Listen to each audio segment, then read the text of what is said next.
Bien,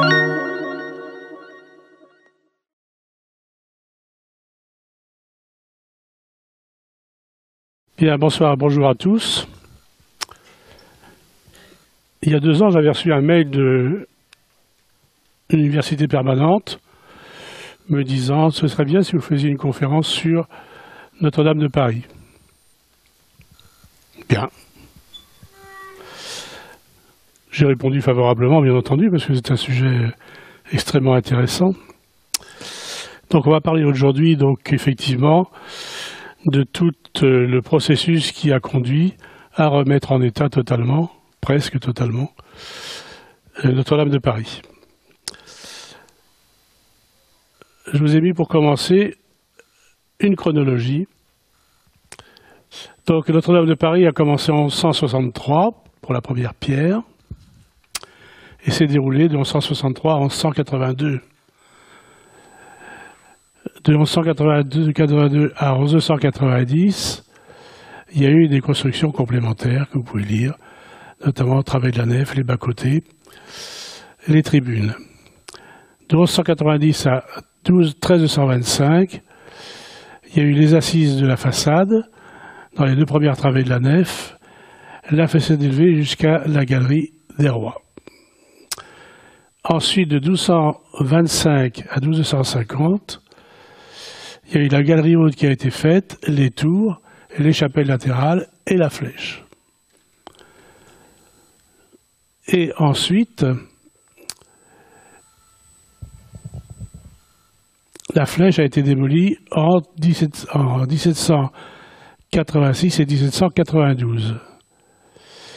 Et à partir de 1860, eh bien, c'est l'intervention de Viollet-le-Duc pour la reconstruction de la flèche, mais aussi avec un nouveau plan. Et on arrive ensuite, le 15 avril 2019, à l'incendie, qui porte sur la déconstruction de la flèche, l'incendie total de la charpente, de la couverture de la nef, du chœur et des 2 bras du transept, et la voûte est en partie effondrée.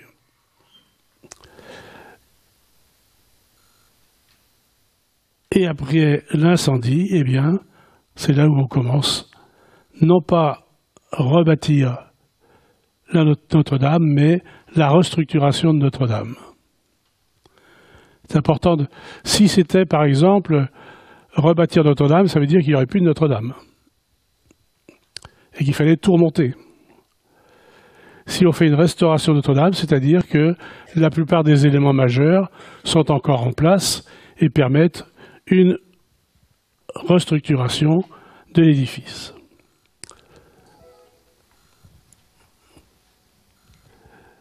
Donc voilà la chronologie construction 1163-1345. Notre-Dame devient classée monument historique en 1862 et est inscrit au patrimoine mondial de l'UNESCO en 1961. Voilà le plan de la cathédrale qui est organisé autour d'une grande nef principale qui se prolonge par un chœur très important en longueur, 2 bas-côtés de chaque côté, et ensuite des chapelles rayonnantes auprès du chœur, et ensuite une sacristie qui est devenue en fait le trésor de Notre-Dame. La sacristie c'est 1845-1849, donc c'est Viollet-le-Duc, et autrement vous avez les dates. Donc vous voyez que la nef est composée d'ogives gothiques qui sont ce qu'on appelle des ogives sexpartites, c'est-à-dire que chaque ogive est en 1, 2, 3, 4, 5, 6, y compris dans le chœur, sauf les voûtes rayonnantes ici, et dans les bras du transept, mais aussi sur la voûte de la croisée du transept qui est plus importante. Il faut savoir que les bras du transept n'ont pas été prolongés à l'extérieur de la façade, c'est-à-dire des piliers qui soutiennent les arcs-boutants, ce qui est une disposition spécifique à Notre-Dame de Paris, et que les 2 tours ont été réalisées le plus tardivement possible dans la période de 1163 à 1345. Alors, quelle est l'évolution qui a eu lieu entre 1163 et 1844? Eh bien, il y a tout un bouquin là-dessus, extrêmement intéressant à lire, qui montre que ça n'a pas arrêté de changer. Il y a eu toujours des modifications qui, on peut le dire, étaient dirigées par le chapitre de Notre-Dame, puisque jusqu'à la Révolution, Notre-Dame appartenait au clergé. Et c'est le clergé qui décidait des travaux à faire et qui également finançait les travaux. Donc parmi ceux-ci, il y a eu la restauration de la Grande Rose la Grande Rose du Croisillon Sud et la voûte de la croisée du transept qui menaçait de ruine depuis le commencement du XVIe siècle. La démolition du jubé, qui avait été construit en 1230, il a été détruit en 1789. Des travaux furent confiés, alors je mets ça en aparté, des travaux furent confiés en 1725 à Germain Boffrand, 1676-1754, collaborateur de Gilles Ardois-Mansart et originaire de Nantes. Il a sa rue à Nantes, dans le quartier de Moncelet. Et puis arrive en fait un moment fondamental qui est au début du XIXe siècle.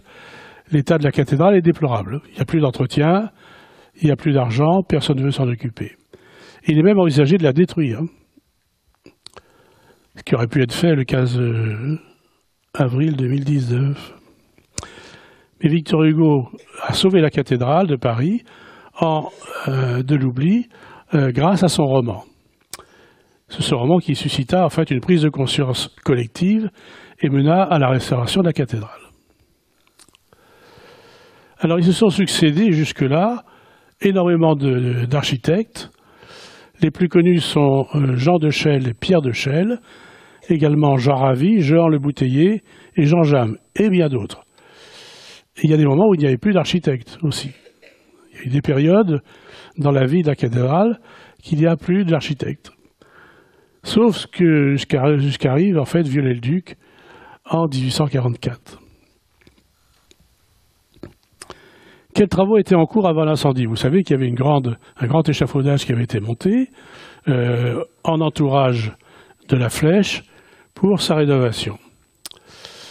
En 2012, Philippe de Villeneuve, ACMH, l'acronyme c'est Architecte des Monuments Historiques, qui avait été nommé pour Notre-Dame de Paris en 2012, et il avait été renommé ensuite en 2018 pour la restauration globale de la cathédrale, portant sur 60 millions d'euros, auxquels ont été rajoutées des donations de 100 millions d'euros pour restaurer la flèche. Il s'est donc occupé de la restauration de la flèche, mais il avait également la restauration des chapelles rayonnantes.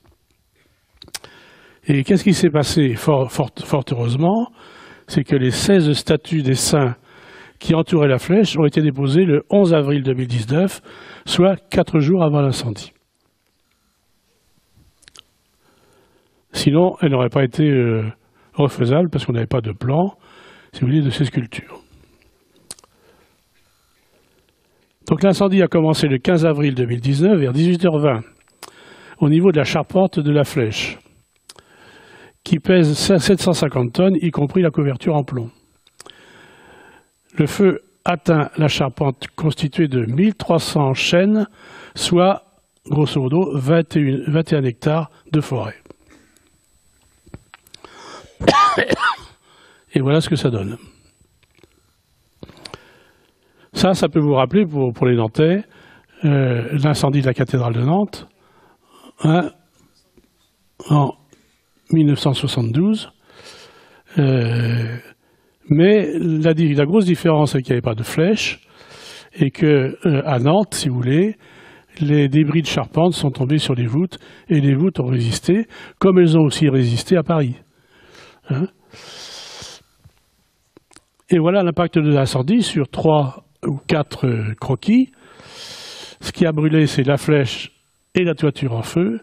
La flèche et la toiture détruites, ainsi que 3 endroits de la voûte. En rouge, les trous dans la voûte, dans les voûtes.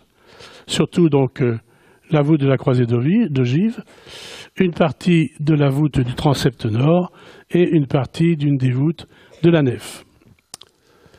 Et on voit ça, toute sa partie détruite. Mais ce qu'il faut voir aussi sur cette coupe, c'est le beffroi du clocher nord. Alors pourquoi le beffroi on parle de lui? En fait, quand les pompiers sont arrivés dans la soirée, ils ont essayé donc d'éteindre l'incendie. Alors, ils ont eu beaucoup de problèmes parce qu'ils n'avaient pas suffisamment d'alimentation en eau, en termes de pression. Ils avaient des lances qui n'étaient pas suffisantes en hauteur pour arriver jusque notamment au pied de la flèche. Et ils n'avaient pas de quoi monter dans les 2 tours de la façade. Je vais la reprendre ici, elle est par là. Voilà, ici. Et qui plus est, il y a dans la cathédrale, comme dans la plupart des édifices de grande hauteur, il y a ce qu'on appelle des colonnes sèches. Les colonnes sèches, ce sont des tuyaux, en fait, qui montent le plus haut possible et qui permettent, par un verrou en bas, de raccorder les citernes des pompiers pour pouvoir remonter l'eau le plus haut possible.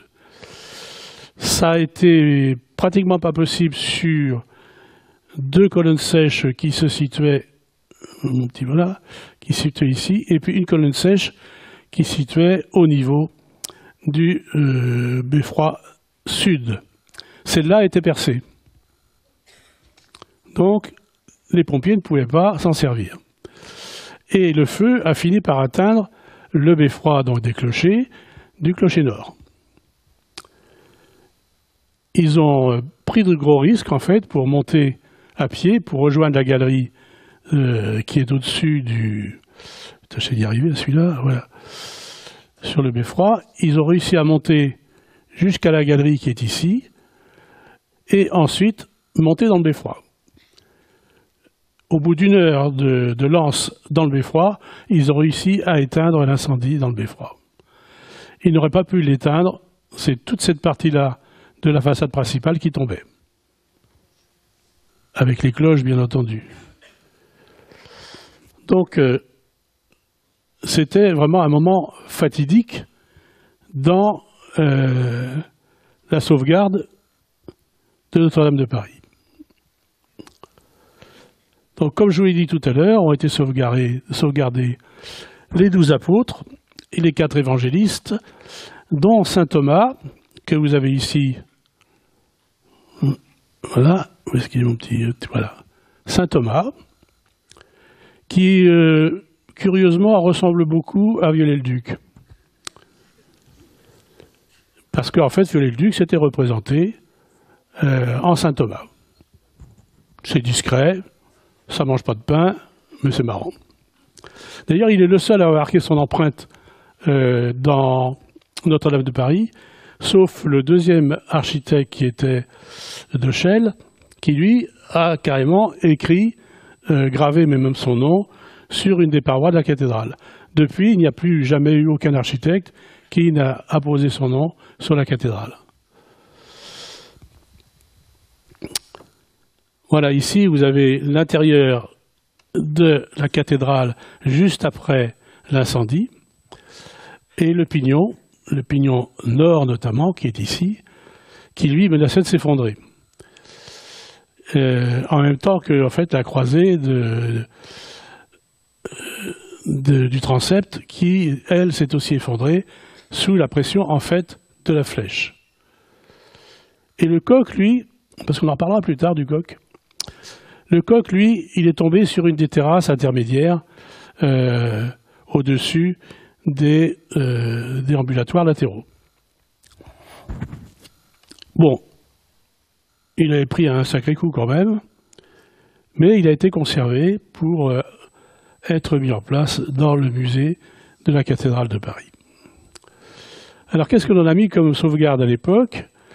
Eh bien, on a mis une toiture en toile pour empêcher l'eau de rentrer à l'intérieur de la cathédrale. On a sauvé les grands tableaux qui étaient là. Et malgré tout, on s'est retrouvé avec une forêt de charpente brûlée qui s'est distribuée partout, y compris au rez-de-chaussée, et y compris sur les voûtes de la nef et des croisées du transept. Et en même temps, on a récupéré un tas de gravats, qui ne sont pas des gravats, puisque en fait, ce seraient des gravats si c'était à évacuer. En fait, on a tout récupéré, que ce soit le bois, que ce soit des éléments de voûte, que ce soit des éléments de charpente, des fixations, etc. Et tout ça a été récupéré par le laboratoire de recherche des monuments historiques et le service régional d'archéologie.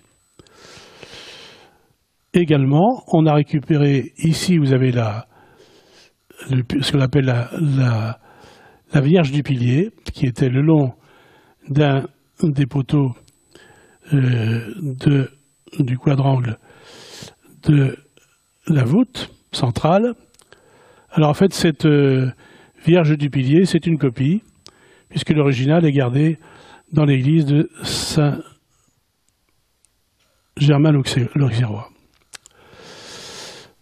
Alors, je continue sur ça qui est important.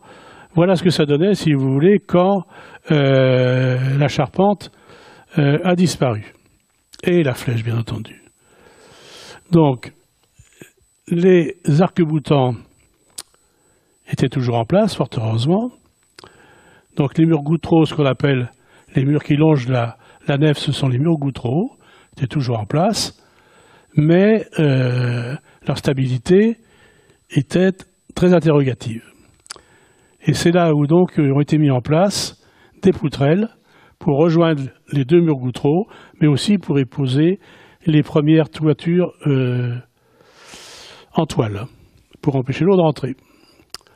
Ensuite, les mesures confortatives ont été faites notamment sur le pignon nord, que vous voyez sur cette photo ici, où il fallait absolument étayer le pignon nord parce qu'il allait déverser.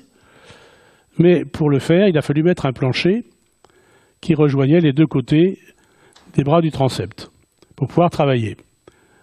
De la même manière, ont été mis en place des cintres au niveau des arcs-boutants de façon à toujours maintenir la stabilité du mur gouttereau que vous voyez là. Vous voyez voilà. Donc ici, vous avez le positionnement des cintres, et vous voyez qu'ici, les cintres sont calés en dessous des voûtes, si vous voulez, de façon à bien les asseoir et éviter toutes les dérives qui pourraient secouer. Alors, il y a quelque chose que je voulais vous faire voir, c'est... Est-ce que je retrouve là? Oui, c'est là. Voilà, vous ne voyez peut-être pas forcément très bien.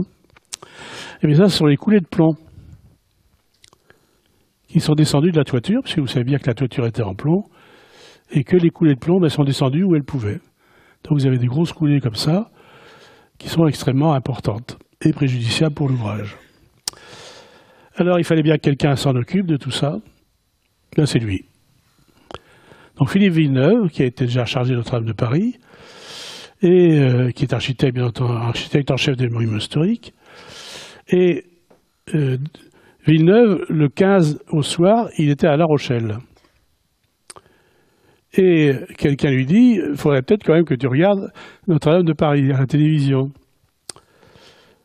Donc il regarde ça à la télévision, et puis il se dit, bon, il va peut-être falloir que je rentre.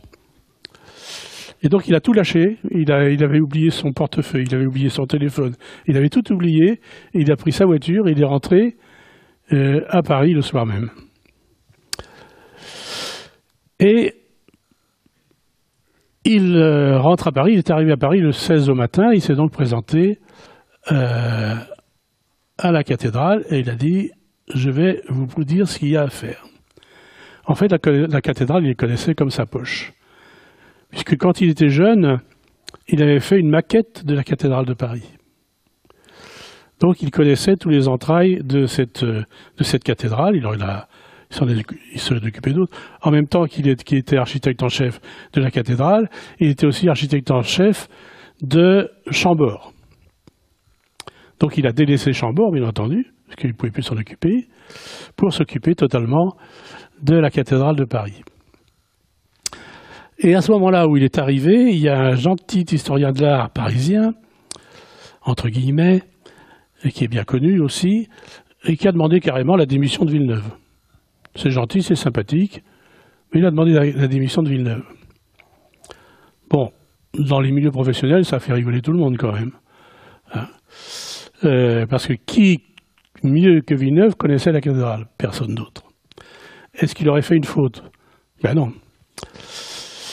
Mais comme Villeneuve était un garçon sympathique, il a gardé jusqu'à la fin le nom de cet historien, et puis lors de sa dernière interview, ben, il en a dévoilé le nom avec une certaine gourmandise et une franchise plutôt vive. Donc le pauvre historien n'avait plus qu'à se ramasser chez lui. Voilà, c'était très bien. Moi je trouve ça parfait. Et donc, quand il est arrivé de Villeneuve, il a pris les premières mesures conservatoires. Il a pris les décisions impératives suivantes. Sécurisation de la structure par bâchage des voûtes. Plan de sauvegarde des intervenants. Stabilisation d'échafaudage. Protection du plomb. Tout ça a été fait pratiquement tout de suite. Alors, qu'est-ce qu'il craignait, Villeneuve, en fait? C'est surtout l'attaque de l'eau d'un incendie sur les voûtes. Parce que les voûtes, en fait, elles sont assemblées avec des joints au mortier. C'est pas du ciment, hein. On ne met pas de ciment dans les monuments historiques. C'est la pire des choses à faire. Hein. Donc, il s'est dit, si je commence à avoir des voûtins qui se détachent, ce sont toutes les voûtes qui partent. Si les murs gouttereaux s'écartent, c'est toutes les voûtes qui tombent en même temps. Si la structure métallique était en place, qu'il avait conçue, lui d'ailleurs, pour aller attaquer les flèches, commençait à bouger, c'est toute la partie centrale avec la voûte de jonction entre la nef et les transepts serait cassé la figure. Donc il avait beaucoup d'inquiétudes et il a vraiment pris tout de suite les mesures qu'il fallait. Donc le bâchage de la nef, l'étaiement des arcs-boutants par cintrage, le traitement des dispersions du plomb de la couverture, donc il fallait l'enlever le plus tôt possible, le démontage des orgues, qui n'avaient pas été touchés, la stabilisation des murs gouttereaux, je vous l'ai déjà dit, mais il a lancé aussi les recherches archéologiques, l'évacuation du trésor et des tableaux, et il a lancé aussi le démontage de l'échafaudage, en le stabilisant. Et il a également stabilisé les maçonneries, et voilà. Donc, il a également fait poser des capteurs de mouvement reliés à des alarmes et fonctionnant à un lasermètre, y compris pour les grues. C'est-à-dire que toute l'ossature de la cathédrale a été munie de capteurs de mouvement, de façon à vérifier si un endroit ou un autre, ça commençait pas à bouger. Il a fait également la même chose pour les grues. Vous avez vu qu'il y avait eu énormément de grues qui avaient été installées.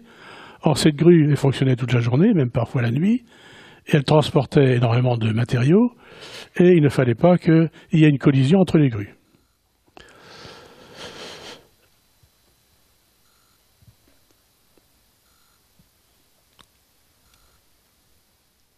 Donc, vous voyez qu'il était déjà en travaux, mais que la consolidation de la flèche, elle n'existait plus.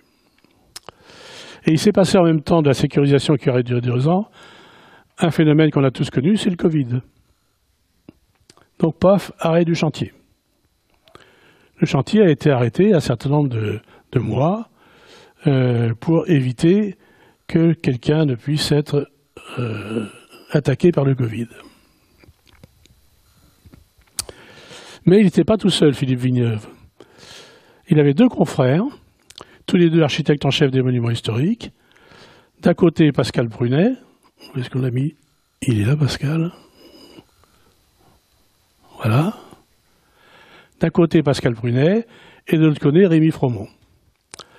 Alors, pourquoi est-ce qu'il a pris 2 architectes en chef complémentaires? C'est qu'il y avait vraiment trop de travail pour traiter tous les problèmes. Donc, il faut savoir que les 3 architectes avec leurs équipes ont mis sur le chantier plus de 30 architectes, ce qui est assez énorme. Pascal Prunet a été chargé, lui, de tout ce qui était pierre et voûte. Donc les murs, les arcs-boutants, les voûtes. C'est pas ce qu'il y avait forcément de plus simple. Et Rémi Fromont, architecte à CMH, lui, a été chargé de la charpente. Et pourquoi est-ce qu'il a été chargé de la charpente?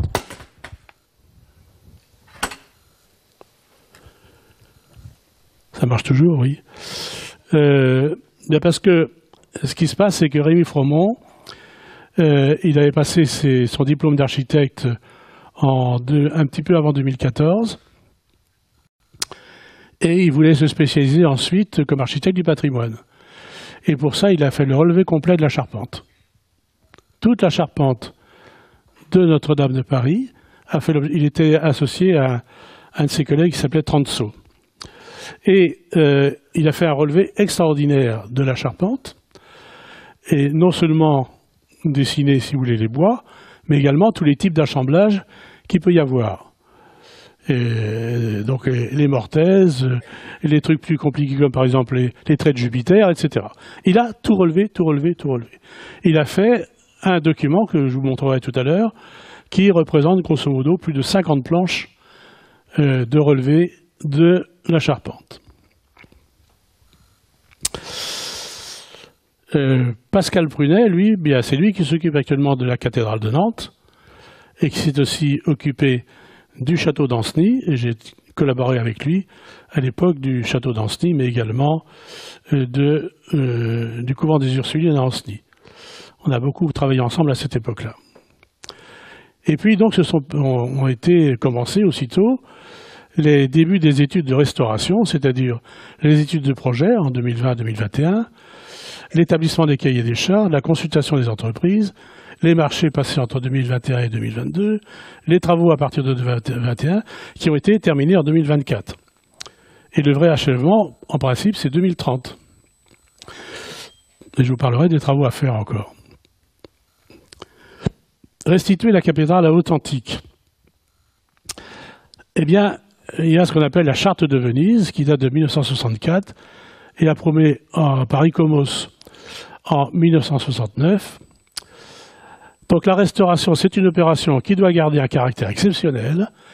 Elle a pour but de conserver ou de révéler les valeurs esthétiques et historiques du monument et se fonde sur le respect de la substance ancienne et de documents authentiques. Elle s'arrête donc là où commence l'hypothèse, sur le plan des reconstitutions conjecturales, tout travail de complément reconnu indispensable pour des raisons esthétiques ou techniques relève de la composition architecturale et portera la marque de notre temps. Intéressant ce qu'il est la marque de notre temps. Et leur restauration sera toujours précédée et accompagnée d'une étude archéologique et historique du monument. Donc on est là tout à fait dans le vif. Et maintenant, pourquoi créer un établissement public spécifique pour Notre-Dame? Mais en fait, si vous voulez, l'ampleur du travail était énorme. Et ce que l'on a pensé, c'est que si on lançait un appel d'offres qui devait être forcément au monde entier, on aurait des offres qui viendraient du monde entier et dont on ne saurait pas exactement quelle est la qualité par rapport au monument historique, mais aussi la faculté à s'associer à d'autres équipes. Parce que le problème fondamental, ça a été de choisir des entreprises reconnues pour leurs compétences en matière de monuments historiques, mais des entreprises qui étaient capables de travailler en commun. C'est pour ça que, pour la charpente, il y a eu 4 entreprises, dont une du Maine-et-Loire, à Saint-Pierre-Mont-Limard, c'est Perrault, merci. Une dans l'Orne, une dans l'Est et une dans les Deux-Sèvres. Et ils ont toujours travaillé ensemble. Sur le chantier, ils étaient tous ensemble. Ça a été très important. Donc on a eu grosso modo 150 entreprises qui ont commencé à intervenir sur le bâtiment. Donc ça représentait, grosso modo, sur le chantier, il y avait pratiquement toujours 2000 personnes. C'est énorme. Sur un chantier aussi petit, si vous prenez la surface, par exemple, du chantier du CHU actuel, la cathédrale, elle rentre dedans sans aucun problème. Donc il y avait 2000 personnes actives sur le chantier. Et il y avait aussi tous ceux qui œuvraient en extérieur, c'est-à-dire le laboratoire de recherche des monuments historiques, le CNRS, le service d'archéologie du ministre de la DRAC, etc., qui composaient les personnes supplémentaires, y compris tous les bureaux d'études et potentiels investigateurs sur les documents qu'on leur transmettrait. On a également eu recours à de nouvelles technologies, dont les plus innovantes qui avaient été modelées en 3D avant l'incendie. Ici, c'est un relevé qui a été fait par un ingénieur américain qui était venu vers l'année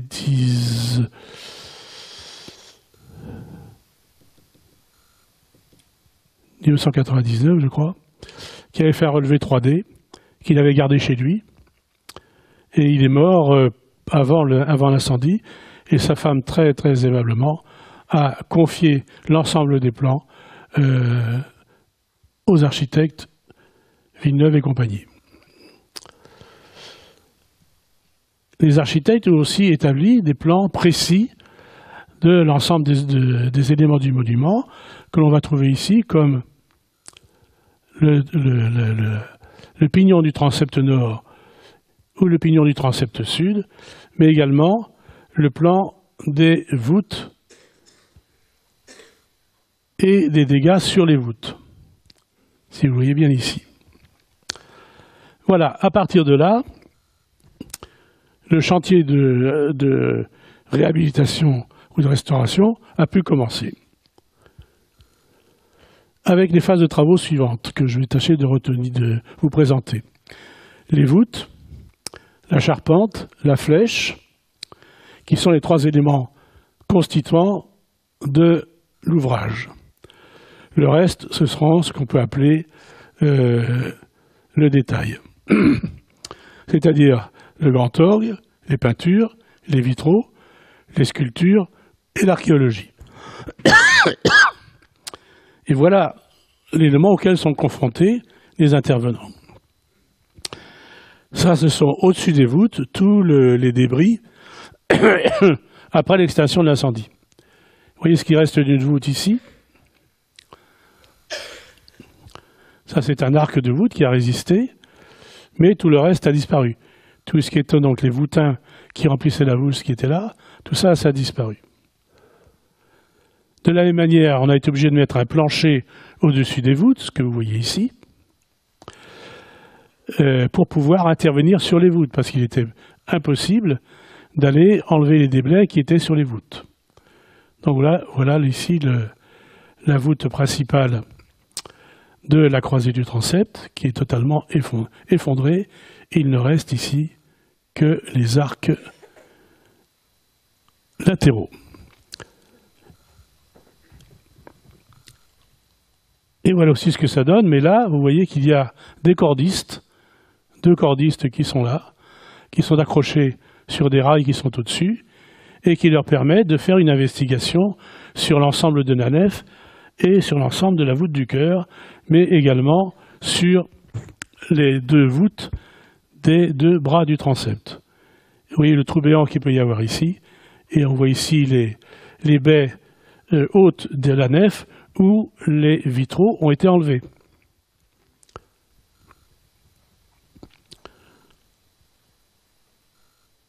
Alors, les voûtes d'ogive sont sexpartites, c'est-à-dire qu'elles sont constituées de 1, 2, 3, 4, 5, 6 voûtes. Et il y a latéralement les voûtes des arcs formerets, qui sont eux adossés au mur gouttereau, et puis les arcs de liaison qui permettent de passer d'une voûte à l'autre, que vous voyez ici sur cette photo-là, qui a été prise avant l'incendie. Je vais vous donner aussi un petit élément important par rapport aux arcs-boutants de Notre-Dame de Paris, qui sont très spécifiques à Notre-Dame. Vous voyez ici, vous avez les arcs de décharge qui descendent depuis la voûte, ici, donc qui reprennent tout ce qui se passe au-dessus en termes de force descendante, et on peut repartir en partie sur le mur Goutreau, mais la majorité repart sur les arcs-boutants qui sont spécifiquement à Notre-Dame des massifs, des piliers, des contreforts qui sont extrêmement larges. Donc ça, c'est toujours le souci des architectes lors de la déformation de l'immeuble. On voit ici à côté le plan qui avait été fait par Viollet-le-Duc.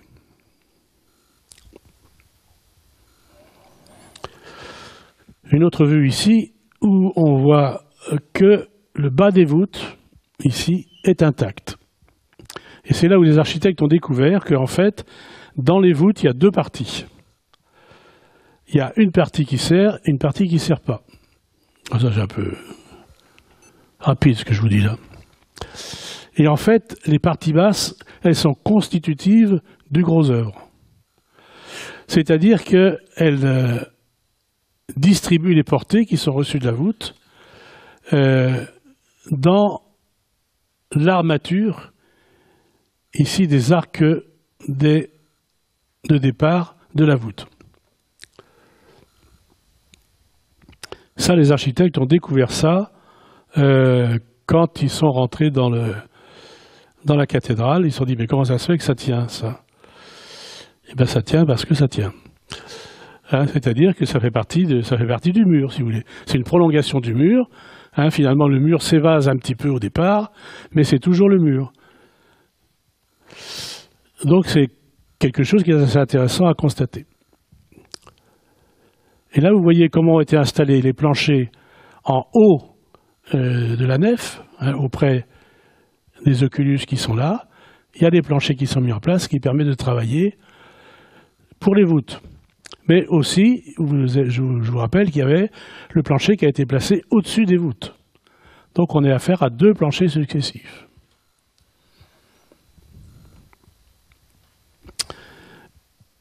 Et on est ici au niveau du plancher haut, voilà, qui est ici, et on voit ici toutes les voûtes, dont il ne reste que les arcs, tout le reste étant tombé. En blanc ici, vous avez donc les assises, en fait, des piliers d'entourage de la voûte centrale. 1, 2, 3, 4 piliers. C'est sur eux que reposait la flèche. La flèche ne repose pas sur les voûtes, heureusement. Donc, on a retrouvé d'ailleurs sur les descenses des piliers, on a retrouvé des platines métalliques qui avaient servi à poser la charpente de la flèche. Mais il fallait aussi mettre en place les échafaudages à l'intérieur de la nef pour pouvoir monter les planchers que je vous fais voir tout de suite. Donc là, ce sont des échafaudages qui font 30 mètres de haut à l'intérieur. Là, vous n'en voyez qu'une partie ici, mais il y a eu tout le reste de la nef qui a été rempli de ces échafaudages.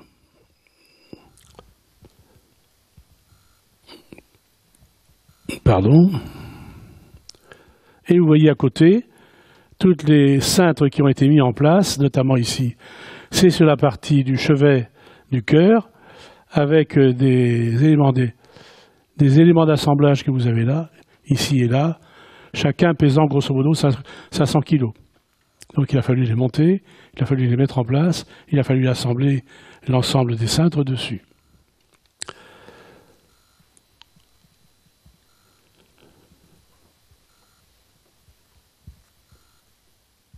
Alors, quand l'échafaudage installé à la croisée du transept a été mis en place pour reconstruire la flèche, Donc l'échafaudage a atteint le niveau de la naissance des voûtes à 26 mètres à la fin du mois d'octobre 2022. Les charpentiers ont monté et levé les 4 cintres de bois qui constituent l'ossature indispensable aux maçons tailleurs pour rebâtir les arcs de la voûte de la croisée du transept.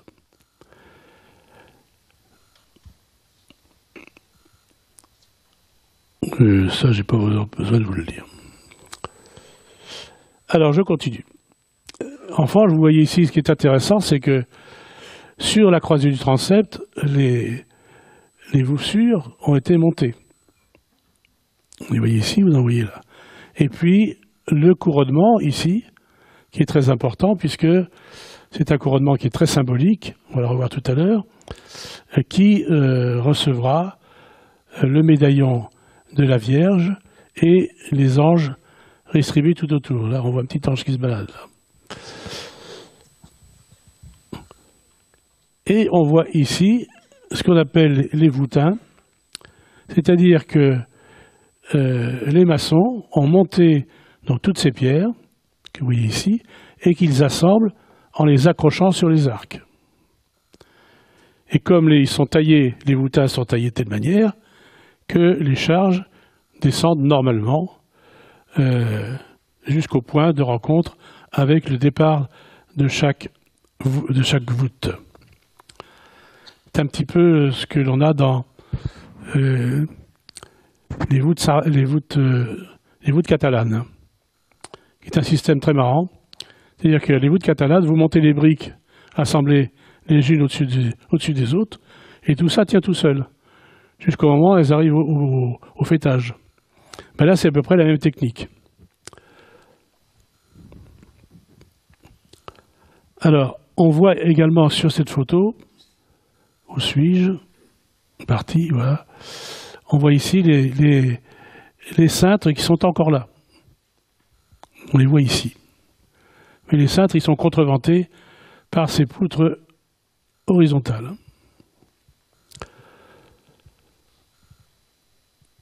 Ce qui est particulier sur la croisée,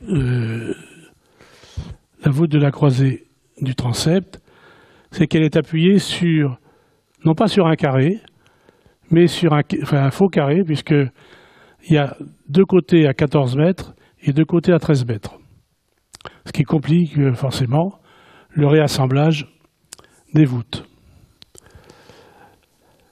Pour ce qui concerne les arcs en eux-mêmes, les architectes ont essayé de récupérer le maximum de voûtins qui étaient tombés au sol. Et ils ont pu les repérer par des mesures GPS qui permettaient de dire que ce voûtin qui est tombé là, il appartient à telle voûte. Là, ils ont fait un très très gros travail de recherche là-dessus et ils ont refait une mise en place en blanc au sol de la cathédrale. Et ils ont réassemblé tous les voûtins d'une ogive, par exemple, d'un arc d'ogive, pour essayer de voir s'ils retrouvaient l'ensemble du voûtin, l'ensemble des claveaux, pardon. Ils ont mis beaucoup de temps, ils ont envoyé notamment les claveaux à un institut spécialisé là-dedans, qui était installé, je crois, à Aix-en-Provence, pour essayer de tout retrouver. Ils n'ont jamais tout retrouvé. Donc, n'ayant pas tout retrouvé, ils ont dit, bon, on garde l'ensemble des claveaux pour le musée, et on remet des claveaux neufs partout. Ce qui a demandé énormément de temps et de travail. Ce n'était pas le cas pour les voûtins qui, eux, ont des formes assez précises. Et voilà quelqu'un qui est donc un maçon qui est en train de refaire les voûtins. On voit encore les cintres qui sont toujours partout, bien entendu. Et donc tous les voûtins sont totalement refaits à neuf. On voit ici un travail entre les claveaux que vous avez en bas et les voûtins. Les claveaux et les voûtins. Et ce que ça donne vu par-dessus et par en dessous en même temps. Et donc il fallait également vérifier l'ensemble des joints. Vous avez là. Tous les joints ont été vérifiés parce qu'il y avait des joints qui avaient totalement disparu. Les voûtins n'étaient quand même pas tombés. Mais il fallait également vérifier tous les murs bahus. Et les voûtes sont adossées au mur bahut. Et il fallait donc que tout vérifier en même temps.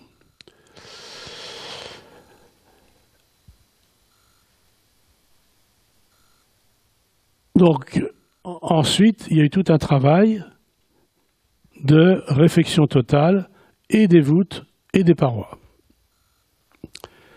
Voilà les voûtes lors de l'incendie. Juste après l'incendie, voilà les photos des voûtes juste après l'incendie.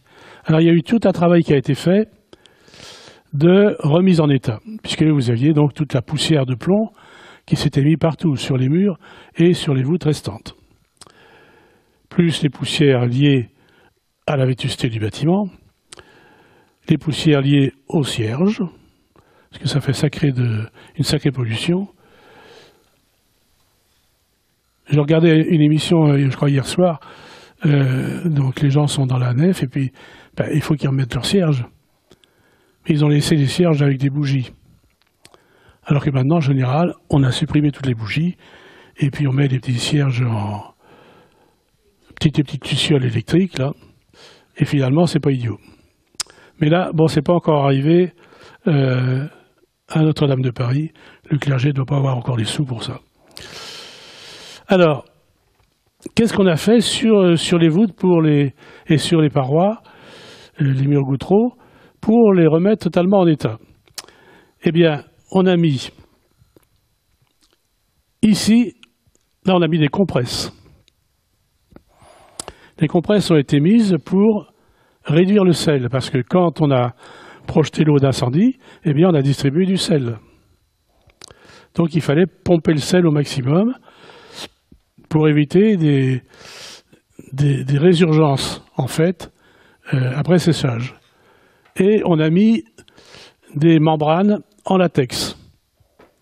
Voilà. Donc on a appliqué du latex sur toutes les parois. Et quand on retire le latex, ça enlève toute la poussière, tout ce que vous voudrez, ce qui s'est accumulé sur les parois et sur les voûtes. Alors, le résultat, c'est ça. C'est-à-dire que Notre-Dame de Paris a acquis une blancheur qu'elle n'avait jamais eue, sauf au moment de la construction.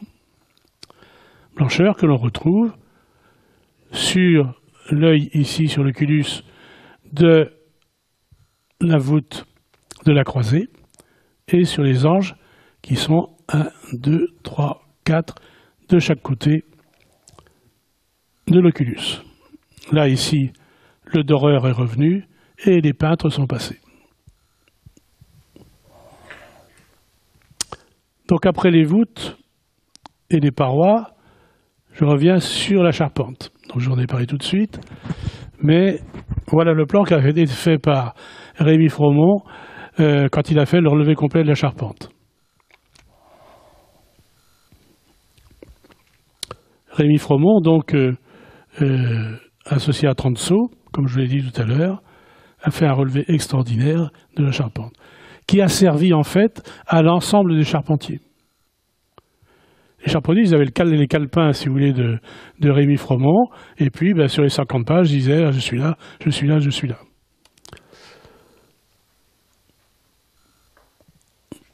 Il a été établi un plan de la charpente, y compris de la flèche, et voilà les plans de restitution de la charpente. Donc les charpentiers n'avaient plus qu'à se conformer à ces plans-là, qui étaient les plans de 2014 de Rémy Fromont, avec des éléments de détail comme vous l'avez ici. Donc les charpentiers ont pu travailler sans aucun problème, puisqu'ils avaient tous les éléments pour intervenir.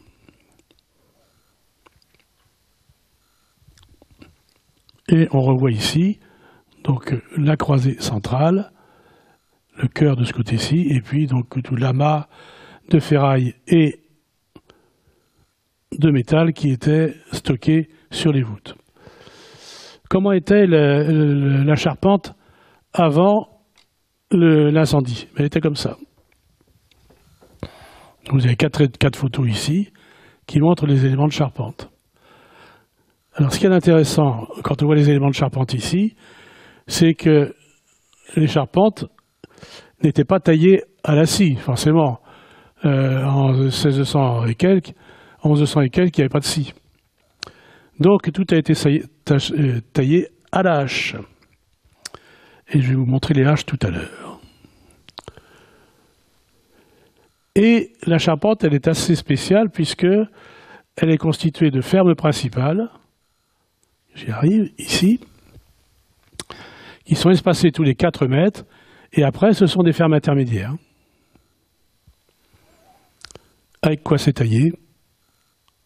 Avec des haches et des doloirs. Donc, ce sont des haches spécifiques, comme vous en voyez ici, de la hache ou du doloir. Et tout ça, ça a été fait par les charpentiers après que les arbres, les chênes aient été abattus. Vous savez que les chênes ont été abattus à partir d'un plan qui leur a été fourni par l'Office national des forêts, qui avait déjà repéré partout quelles étaient les forêts et quels étaient les arbres qui étaient susceptibles d'être retenus pour être abattus. Donc les arbres sont abattus, ils sont ensuite emmenés dans les scieries, chez les charpentiers, et ensuite ils sont d'abord débités à la scie pour équarrissage de base, et ensuite taillés proprement dit pour la charpente avec des haches et des doloirs. Et on voit sur cette photo le travail des charpentiers. Et tout a été fait comme ça. Vous voyez le travail. Donc ça a représenté 20 000 heures de sciage, de mise à niveau de gabarit, 40 000 heures d'assemblage et 40 000 heures de montage. Il y avait, comme je vous l'ai dit, 4 charpentiers en même temps.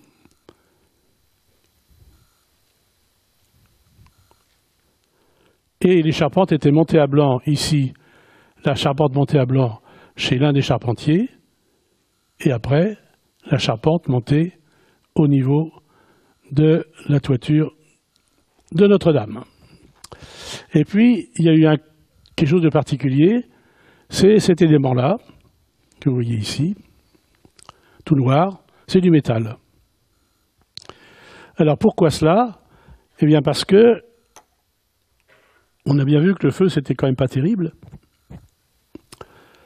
Donc, on a monté des ensembles coupe-feu qui viennent s'intercaler, d'une part, entre les charpentes de la nef, d'autre part, entre les charpentes du chœur. Ce qui fait que ça réduit en fait le risque d'incendie qui se prolonge sur l'ensemble de la décomble, comme ça a été le cas. C'est ce qui s'est passé à Nantes. L'architecte en chef de l'époque, qui était Pierre Prunet, a fait mettre en place des murs coupe-feu dans la charpente. Donc le risque est vraiment circonscrit pour la gestion de l'incendie des combles, qui peut toujours se produire. Alors ensuite, il a fallu couvrir tout ça. C'est une couverture en plomb. Ce sont des tables de plomb, en fait, qui sont moulées sur un lit de sable. Les tables que vous voyez là, ça c'est une... Non, c'est pas celui-là. Voilà, ça ce sont des tables en plomb, vous voyez là. Elles font 3,5 mm d'épaisseur, 1,50 m de long et soit 50 cm de large. Chacune pèse 52 kg. Comme il y en a 2000, pardon, et plus de 2000, ça fait grosso modo une couverture de 120 tonnes. Et sur cette couverture en zinc sont installés les épis de fêtage qui sont également en plomb. Parce que ce qu'il a d'intéressant le plomb, c'est qu'il est très malléable, mais on peut l'étendre aussi facilement. C'est-à-dire que si on veut faire un ressaut de plomb, on a des maillets spéciaux, et en tapant dessus, on les fait s'agrandir. Donc c'est un élément extrêmement intéressant. Voilà la couverture que vous voyez ici sur le côté. Gros problème, c'est que pour monter leurs éléments de couverture, les couvreurs que vous voyez là, ils sont gênés à longueur de temps par les échafaudages que vous voyez là. Donc à chaque fois, il faut que les échafaudeurs enlèvent les éléments qui vont permettre aux couvreurs de travailler. Puis quand ils ont fini, il faut revenir remettre l'échafaudage. Et ça a été tout le temps du chantier comme ça. Donc c'est extrêmement important. Et vous voyez ici donc les couvreurs qui sont au milieu en fait de l'échafaudage. Et une fois que l'ensemble est terminé, eh bien on a une couverture entièrement en plomb, sauf 4 parties qui sont où? Ils sont là. 1, 2, 3, 4. Parce que si la flèche est montée, il reste encore beaucoup de travail à faire, notamment au niveau des supports dessins. Hein, je vous ai parlé dessin au départ. Et ensuite, donc, il faut s'attaquer à la flèche. Alors, il y a eu un grand moment, puisque le 17 avril 2019, le Premier ministre, je ne sais pas lui ou si c'est le ministre de la Culture, évoque un concours international d'architecture afin d'examiner la possibilité de doter la cathédrale d'une nouvelle flèche qui serait adaptée aux enjeux et aux techniques de notre époque. Ça n'a pas loupé. Voilà les architectes excités comme des poux qui ont chacun envoyé leur projet de flèche. Voilà, vous allez rester assis parce que c'est quand même bien. Alors voilà, petit échantillon. Là, vous en avez un qui a fait un truc un petit peu torsadé, là. Voilà. L'autre, il a fait, j'arrive même pas à le voir moi-même, quelque chose d'un petit peu new-yorkais. Là, il a fait un espèce d'assemblage, on dirait que ce sont des bernis qui sont accrochés au rocher. Là, ben, c'était une toiture en verre, c'est sympathique aussi. Là, c'est pratiquement l'entrée d'un supermarché. Voilà. Et alors, j'en ai mis en détail quand même parce que j'ai bien aimé ça. Voilà, alors là, vous avez le mail, c'est-à-dire la prolongation du jardin c'est sympathique. Celui-là, il a fait carrément une salle de sport. Ah, voilà. Donc ça, c'était le grand développement des égos des architectes qui se foutaient complètement de la cathédrale. Ils s'en foutaient royalement. Eux, ce qu'ils voulaient faire un geste ludique. C'est vrai qu'on est dans une époque ludique maintenant. Tout est ludique, ce qui est sérieux, ça n'existe plus. Alors, on a bien rigolé entre confrères quand on a vu tout ça. Faut être sérieux, quoi. Voilà. Bien, hein. Oh, mais je n'avais même pas vu qu'il y avait une petite lumière qui avait été mise là. C'est adorable, hein. On sait très bien. Il aurait dû faire une piscine, hein, je trouve que c'était bien. Bon, c'est-à-dire c'est totalement une incompréhension du sujet, totale incompréhension du sujet. Mais ça leur fait plaisir. L'ego des architectes est assez impénétrable. Bon, je dis plus simple que moi, je suis plus architecte, donc ça va. Voilà, alors, l'état de la flèche avant l'incendie, c'était ça. Hein, c'était les seins qui sont tous là, et puis le corps central qui était là. Ça dépendait d'une charpente assez, je ne sais pas si on le voit bien, c'est à peu près, oui, une charpente extrêmement complexe. Là, vous voyez, sur le côté ici, les supports pour mettre les seins dessus, où ils étaient avant. Et une charpente extrêmement compliquée, très très compliquée. Comme vous le voyez sur cette photo-là, vous avez une partie du poinçon qui, lui, va filer sur toute la hauteur. Ça représente uniquement pour la flèche 1000 pièces de charpente, 2000 assemblages, avec des poinçons de 15 mètres de chacun, superposés les uns aux autres, ce qui fait que la totalité des poinçons représente 60 mètres de haut. Donc vous mettez les 60 mètres de haut qui sont partis du tabouret et qui vont monter, ce qui fait que le haut de la flèche se situe à 100 mètres de haut. Comment ça s'est constitué? Ici, avec le poinçon de la flèche en montage, ici à blanc. Vous voyez, c'est un élément en chaîne qui est assemblé et qui va recevoir à partir du tabouret que vous voyez ici, qui est au-dessus de la croisée des transepts. Ce tabouret, il fait pratiquement 7 mètres de haut et le poinçon vient se fixer dessus au milieu.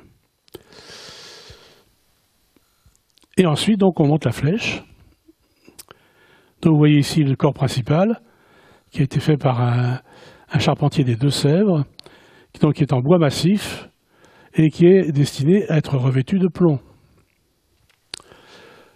On voit ici les assemblages qui se font autour du poinçon. Le poinçon, il est au milieu, là, il monte après. Et tous les éléments confortatifs ou de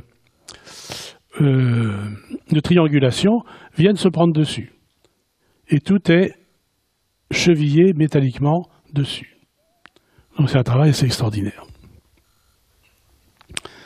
Qui va donner lieu à un montage. Et là, bien entendu, avant, l'ancien échafaudage, il a été enlevé, et on a remonté le nouvel échafaudage pour la flèche, jusqu'en haut.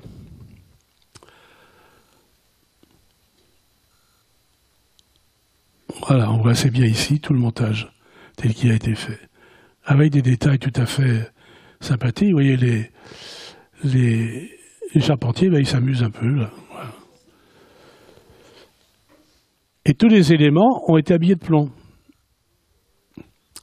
Le plomb, ici, il a été fabriqué en atelier et il est venu se poser, en fait, sur le corps en bois de la flèche. Et ensuite, il n'y a eu plus que les éléments de raccord ou de retroussage, si vous voulez, pour que l'étanchéité soit parfaitement assurée. Y compris pour l'élément suivant, qui est l'habillage du reste de la flèche. Donc tout est habillé également en plomb et les éléments sont préfabriqués en atelier pour arriver à la figure presque définitive de la flèche. Presque définitive parce qu'il reste encore du travail. Et à ce moment-là, eh bien, on a pu s'occuper des seins. Donc ça, ce sont les seins, comme vous les avez vus, qui existaient, qui ont été gentiment enlevés le 11 avril 2019, heureusement, parce que sinon, tout serait cassé la figure. Et puis, ils ont été passés en atelier pour être remodelés complètement. Certains ont été exposés à la Cité d'Architecture. Je ne sais pas si certains d'entre vous sont allés les voir. Ils sont assez impressionnants. Ils font 2,50 m de haut.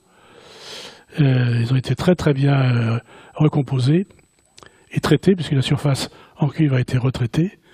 Et on voit ici Saint Thomas, enfin non, pardon, Viollet-le-Duc, qui est revenu se mettre à la Cité de l'Architecture. Bien.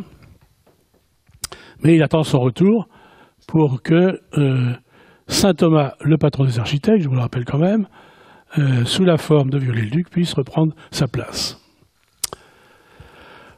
Ensuite, l'autre question, c'est la sécurité incendie, qui est toujours présent.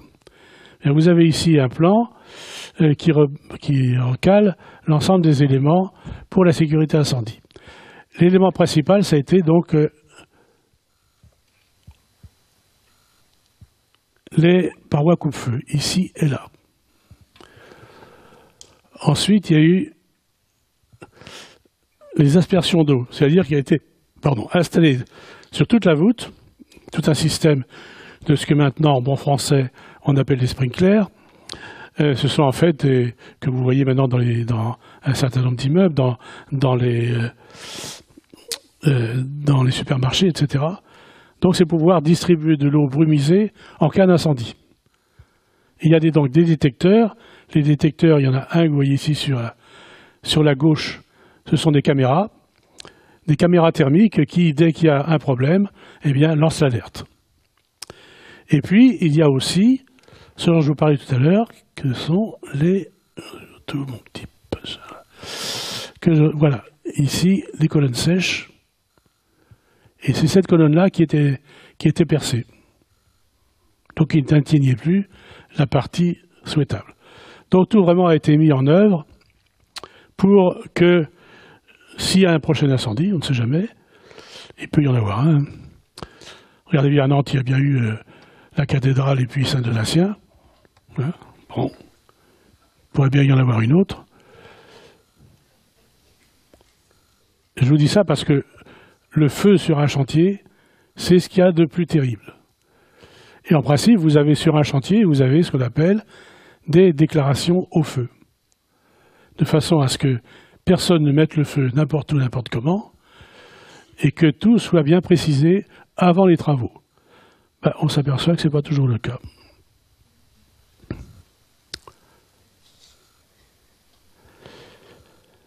Alors, la protection des artisans, ça, c'était un très très gros sujet de départ pour organiser les travaux.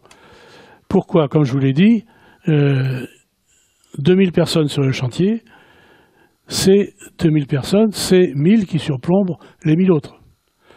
Donc, c'est extrêmement dangereux, parce que quand on est sur un chantier, on a toujours son marteau, sa scie, son machin.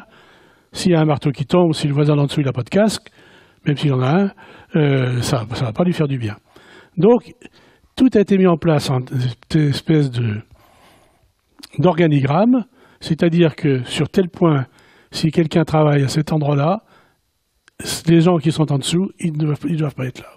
Et tout a été fait pour l'ensemble des 2000 personnes travaillant sur le site. Vous voyez un petit peu le système. Alors, pour le plomb, on a entendu beaucoup parler du plomb, c'est un scandale, etc. Bon, alors, le plomb, c'est quoi? Quand il y a un incendie, le plomb se volatilise à environ 1750 degrés. Se volatilise. Or, la température maxi relevée sur l'incendie a été entre 900 et 1000 degrés. Donc, il n'y a pas eu de vapeur de plomb. Des poussières de plomb, oui, il y en a eu partout. Et pour s'assurer, la DRAC et puis les architectes ont fait faire des mesures de plomb sur des bâtiments avoisinants pour voir si le plomb était parti en dehors, si vous voulez, de l'immeuble ou de Notre-Dame. Les relevés qui ont été faits n'ont pas montré de plomb de la cathédrale sur les immeubles avoisinants. En revanche, ils ont trouvé du plomb, mais qui ne venait pas de la cathédrale.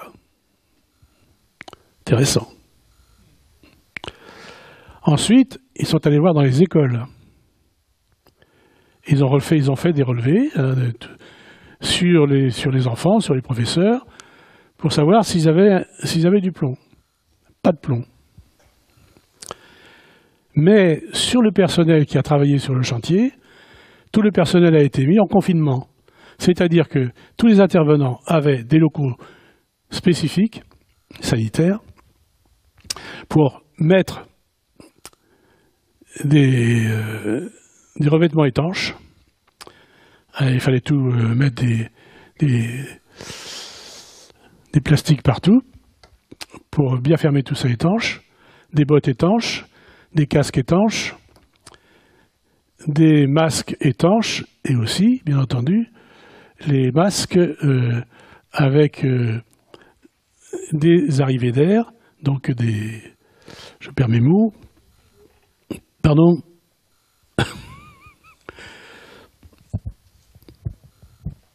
il y a des ventilateurs, voilà, pour avoir de l'air quand même. Donc c'est intéressant, et en plus de ça, il fallait que chaque intervenant rentre dans les locaux qui étaient des locaux pratiquement des salles blanches, se change, prenne une douche, s'habille, et ensuite on sorte. Au retour, je rentre, je me déshabille, je prends une douche et je m'en vais chez moi. Et vous voyez que ça a énormément ralenti le chantier. Parce qu'il y avait énormément de gens à passer par ces sas-là qui n'étaient pas aussi énormes que ça. Bon, ce qui est quand même intéressant, c'est que tout a été en fait bien géré et que, malgré le fait que, finalement, est-ce qu'il y avait un risque de plomb? Ben non. Sinon, on met des masques, mais autrement, il n'y a pas eu de risque de plomb. Voilà, ça permettra aux médias de se calmer un peu. Alors, qu'est-ce qu'il y a eu après? Des sujets dont je ne vais pas vous parler parce qu'on arrive à l'heure, là. Les orgues, l'orgue n'a pas été touché par l'incendie. En revanche, il a reçu un tas de poussière, et notamment de poussière de plomb. Il a été totalement déposé. 8000 tubes. Énorme. Et il a été totalement nettoyé et remonté avec mise à niveau de l'électronique. En fait, il avait déjà été traité et déposé entièrement en 2020. Donc, il a fallu recommencer. Les peintures, toutes les peintures ont été refaites. Les vitraux, tous les vitraux ont été remis en place, sauf ceux pour lesquels il a été décidé, en accord avec l'archevêque de Paris, il a été décidé de remettre des vitraux neufs. Où est-ce que j'ai perdu mes vitraux? Et alors là, il y a été l'appel à la candidature qui a été fait, et c'est une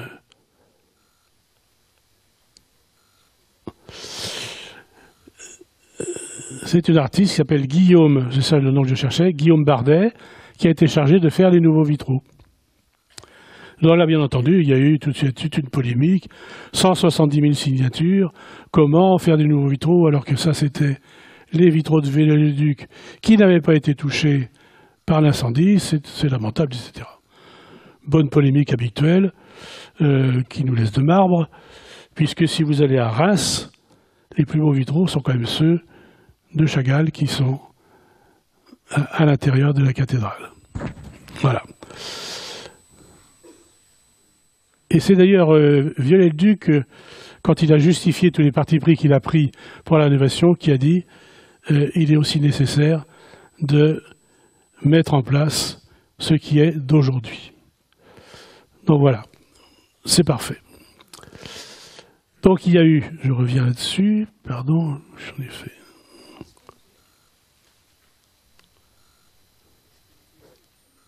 Les sculptures, ben, ce sont toutes les chimères, voilà, que vous avez là, qui ont toutes été refaites. Il y a aussi l'épisode, alors les peintures. Les peintures, je parle aussi notamment de la dorure, mais aussi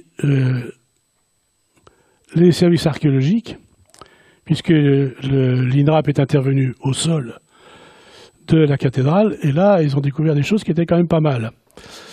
Ils ont découvert, vous savez, vous en avez entendu parler, un sarcophage en plomb, un petit peu abîmé. Alors tout de suite, tout le monde a dit, ça doit être Joachim du Bellay.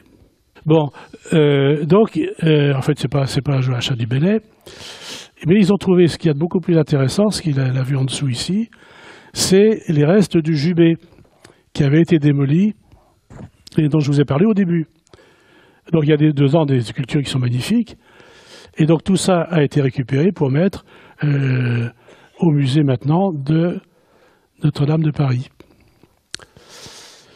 Bon, ça a été en conclusion, ça a été grosso modo un fantastique défi, un enthousiasme des intervenants. Quand vous les voyez dans les reportages, ils sont tous comme ça, absolument enchantés, avec une confraternité extraordinaire. À part les coups de gueule de l'architecte, il n'y a pas eu grand-chose. Mais ça a été aussi une expérience technique remarquable, avec des experts qui sont intervenus pour définir de nouvelles technologies d'investigation, qui sont maintenant reconnues dans le monde entier. Il n'y a pas mieux, en fait, maintenant, comme exemple que la cathédrale de Paris, comme restauration d'un monument historique. Et puis, surtout, un délai respecté, malgré l'arrêt Covid. les architectes ont dit à la fin du chantier qu'ils auraient pu avoir terminé grosso modo 4 ou 5 mois avant, s'il n'y avait pas eu le Covid et les contraintes du plomb. Et le résultat, ben c'est ça. Alors quand vous voyez les photos d'avant l'incendie, vous voyez que les murs étaient quand même plus que crasseux, comme on le voit d'ailleurs dans toutes les basiliques ou dans toutes les églises. Mais c'est beau. Et voilà la voûte centrale, totalement reconstituée, comme je vous l'ai montré, avec la Vierge Marie en écusson au milieu, et puis les petits anges tout autour.